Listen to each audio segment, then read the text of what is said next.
Thank you, Bashar. Thank you. Good day. And good evening. Oh, all right. Good evening. Would you say a little more about following your excitement in reference to the struggles we often experience with trying to act in our best understanding with what we perceive? Sounds like you're struggling with the sentence. Yeah, well, yeah. When there's a struggle between acting on what we believe is our duty, which is not necessarily that exciting, you know? Can you define duty? For example, yes. Well, something that I'm struggling with right now is a very sick parent who is requiring an enormous amount of time, energy, and attention. Oh, all right. And it's very difficult for me under these circumstances to be acting on my excitement. Why? Because most of my time, attention, and energy are taken up by responding to her needs. So, why are you making an association between one situation and another? How can you not? Good question. You can not. All it takes is a little inventiveness and imagination and trust that where you are choosing to be is where you need to be if you're choosing to be there. Let's explore this. I'm going to give you an example we have used before. But perhaps you can understand in this example how a variation of this idea can be applied in your situation and your circumstance. All right? All right? Oh, yes. Thank you. Want to make sure you're still awake. All right. Many people on your planet have been given belief systems that say, this cannot be something that gives me joy. This cannot be done as a living. This will not work. This makes this impossible. And all sorts of other belief system limitations that become self-fulfilling prophecies. Self-reinforcing realities, experiences.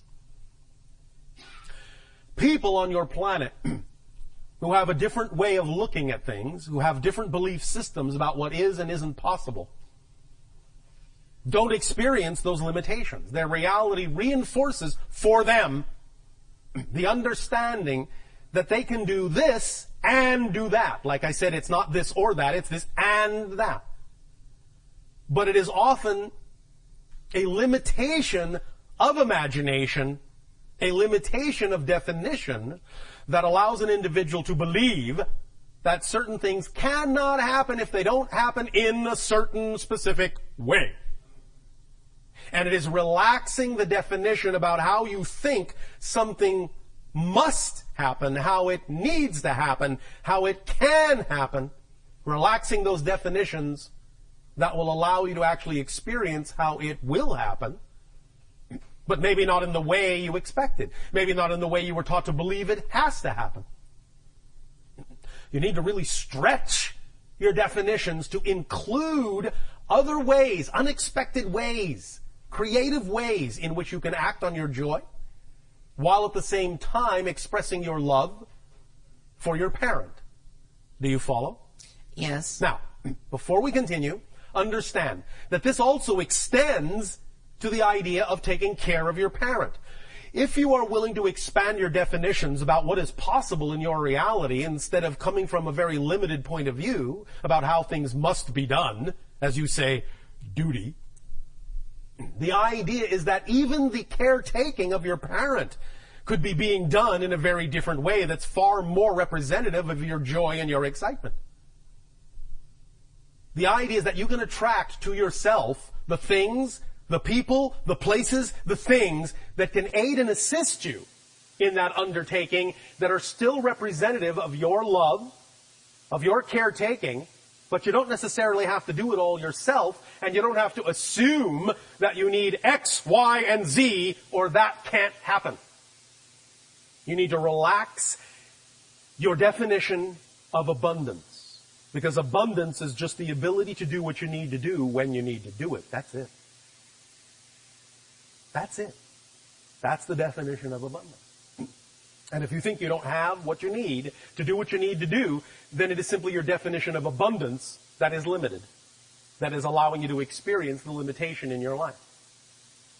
The example of a woman whose great joy was to simply tell stories to her children illustrates the point.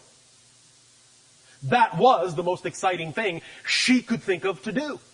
And she did it with absolute flair. It was her joy. So she put everything into it and told astonishing, vivid, imaginative, creative stories to her children. So much so that they began inviting their friends over to listen to these stories, and they became enraptured by these stories, captured by these stories, caught up in these stories. So much so that they started inviting their parents over to listen to these stories, and they became caught up in these beautiful tales that she would weave.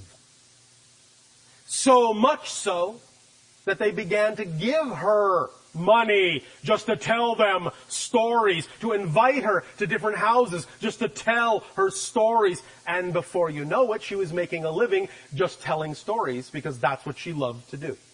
And her reality supported her. In that simple thing, she became capable of being completely and utterly and totally supported in her life. Whereas, if she had had the belief system that said, well, yes, I have time to tell stories, but how's that going to help me? How's that going to support me? How is that going to do anything when I'm stuck at home? If that's the way she had thought, she would not have had the ability to do any of that. But she didn't think that way. She didn't believe that way. She didn't even give it a second thought. She just did what was exciting to her, where and when she could. She acted on her excitement to the best of her ability and simply allowed the excitement to bring the synchronicity, to bring the support, to bring the abundance, to bring everything she needed to her. I know beyond a shadow of a doubt that you can too. Why? Because you exist. And you have all the same attributes and all the same qualities that she does. Yes? This is very helpful. Thank you. Our unconditional love